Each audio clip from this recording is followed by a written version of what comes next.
문자 내용, 위치 정보를 유출하는 악성 앱이 설치가 되는데요. 소액 결제 피해는 물론 내 휴대전화 안에 있는 모든 정보를 빼나가게 됩니다. 사기 성공률을 높이기 위해 보이스피싱과 스미싱이 결합된 새로운 형태의 신종 사기 수법이라 할 수 있습니다. 이용자를 안심시키고 신뢰기관을 사칭한 이제 문자를 발송하기 때문에 아무래도 이용자들이 좀 더 현혹되기 쉽게 만들었다고 보여집니다.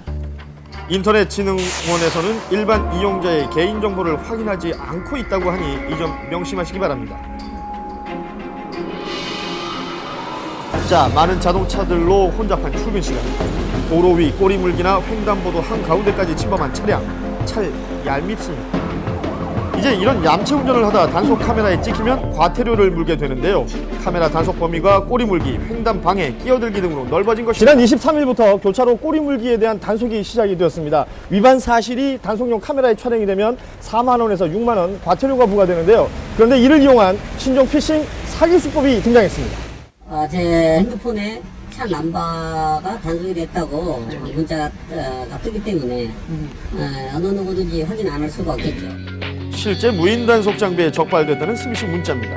이렇게 개인의 차량 번호까지 명시되어 있는 데다가 교통 단속의 특성상 내가 모르는 사이에 경찰 카메라에 잡혔을 수도 있다는 점을 악용한 것입니다. 요새는 뭐 스마트폰이나 블랙박스로 찍어서 신고를 한다는 그런 형태가 많이 사회적으로 이렇게 들리기 때문에 안에서 또 사람이 확인할 수 있기 때문에 해야 되니까 다 누르게 되겠죠. 더 큰 문제는 문자 메시지에 포함된 인터넷 주소가 점점 진화하고 있다는 것입니다. 과거 조잡했던 스미싱 문자 속 인터넷 주소가 최근에는 우리에게 친숙한 형태로 바뀌고 있는 상황인데요. 자세히 보시면 실제 금융결제원 주소와 거의 똑같은 것을 확인할 수가 있습니다. 결국 스미싱을 하기 위해서는 사람들이 그 문자 메시지에 그 연계된 링크를 눌러야 되는데 그 누르기 하기 위해서 최근에 경찰에서 꼬리물기라든지 신호위반 부분을 많이 단속을 하기 때문에 교통위반 사실 조회 이런 형식으로 문자를 메시지를 보내가지고 사람들한테 클릭을 유도하는 수법을 쓰고 있습니다.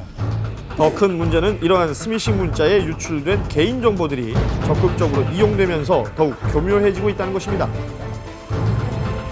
책임하고 민원하고 정권 터지는 건뭐 대박하니까 저희가 하는 건 이거니까 그렇지 뭐 심한 건 하신 건 하려고 250까지 드리고 그렇게 하거든요. 부당도 넉넉하게 해서 드리는 거 드려야죠. 경찰서에서는 그런 방식으로 문자 메시지를 보내지를 않습니다. 그렇기 때문에 그런 형식으로 문자 메시지가 오면 그 경찰 관서로 전화로 확인해 보시는 게 가장 현명한 방법으로 생각이 됩니다.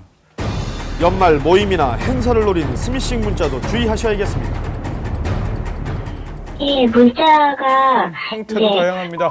대학교 뭐 동문 송년회 모임이라고 장소랑 그런 거를 알려면 URL이 왔더라고요. 출신 학교는 물론 학번, 이름까지 정확히 기재된 송년회 문자 속을 수밖에 없었다고 합니다. 저에 대해서 자세히 문자가 와가지고 혹시나 이게 맞는 것도 같고 아닌 것도 같고 잘 모르겠어가지고 확인을 한번 해본 거예요. 하지만 주소를 누르면 악성 앱이 설치되는 가짜 송년회 문자였습니다. 일단 악성 코드에 감염이 됐다 그러면 금융기관에다가 얘기를 해가지고 조치를 취하는 방법도 피해를 예방할 수 있는 방법 중에 하나입니다. 만약 피해가 발생했을 때는 국번 없이 1332번에 신고하면 5분 안에 계좌 지급이 정지된다고 하니 이 점 기억하시기 바랍니다. 1332 기억해야겠네요. 취한 여성을 집까지 따라가서 성폭행한 그런데 이 남자 2차례나 아동을 성추행했던 성폭력 전과자였습니다. 여고생을 끌고 가서 추행하고 성폭행까지 하려던 고등학생이 성범죄 피해 예방을 위해서 사회와 당국이 좀 더 노력해야 합니다. 뉴스만 틀면 나오는 성범죄 사건. 최근 경기도의 한 대학가에서도 괴한이 침입해 성폭행하거나 하려 했다는 신고가 잇따랐는데요.